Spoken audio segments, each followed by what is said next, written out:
और इस वक्त बड़ी खबर दर्शकों को अपडेट कर दे, जहां रिहायशी इलाकों में रूस की बमबारी देखने को मिल रही है और एक के बाद एक गोले दागे जा रहे हैं। इस वक्त की सबसे बड़ी जानकारी, रिहायशी इलाकों में रूस की बमबारी जारी है। कोरस्टेन में भारी बमबारी, ओरुख में भी हमले तेज हो चुके हैं।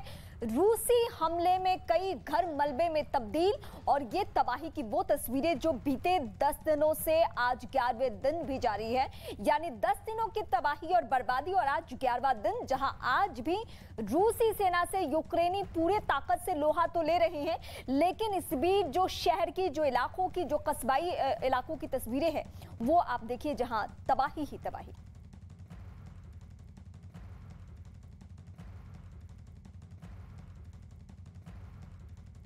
तो ये तस्वीरें हम इस वक्त आपको दिखा रहे हैं, जहां देखिए एक के बाद एक जो हमले किए जा रहे हैं, उसके बाद कैसे बर्बादी की ये तस्वीरें निकलकर सामने आ रही है।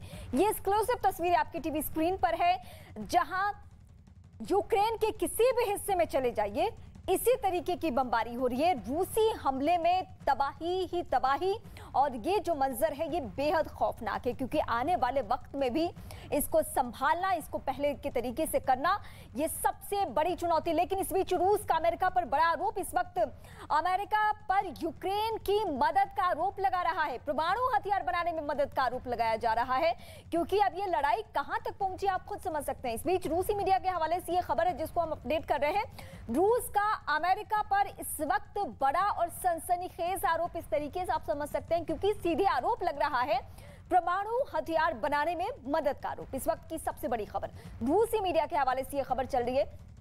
बातचीत तो हुई लेकिन बातचीत बेनतीजा रही। लेकिन अब ये पश्चिमी देशों वर्सेस रूस की ये जो लड़ाई है उसमें यूक्रेन किस कदर 11 दिनों से पिस रहा है, कितनी तबाही और कितना नुकसान हो चुका है, ये तस्वीरें चिख चिख कर बताने के लिए काफी है।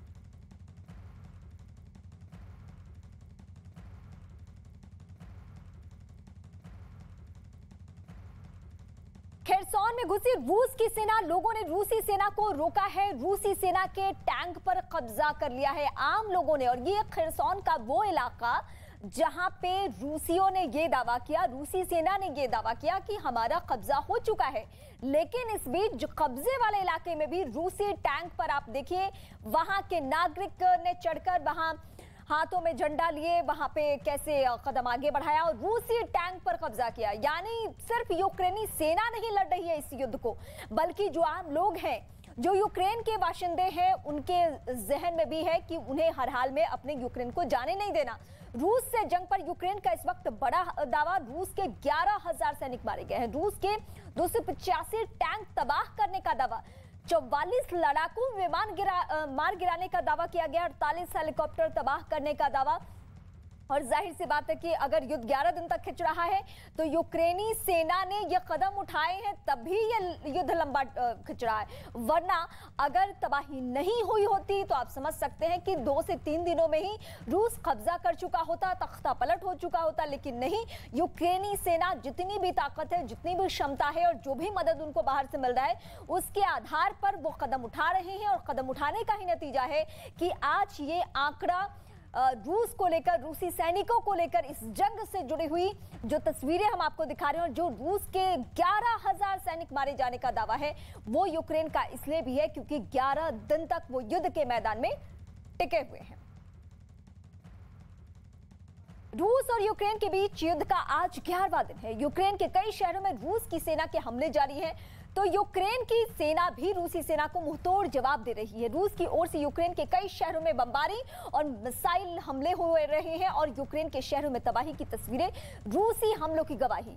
ये जो 24 फरवरी से ये सिलसिला शुरू हुआ है, वो 11वां दिन तक तस्वीरों के जरिए किस तरीके से तबाही में तब्दील होती ये तस्वीरें, जहां आप किसी भी शहर की सूरत उठा के देख लीजिए, युद्ध के 11 दिनों में किसी भी तारीख की तस्वीर उठा के देख लीजिए, सिर्फ और सिर्फ गोली बारूद, मिसाइलें दागे जाने की ये तस्वीरें एक के बाद एक मिल रही है।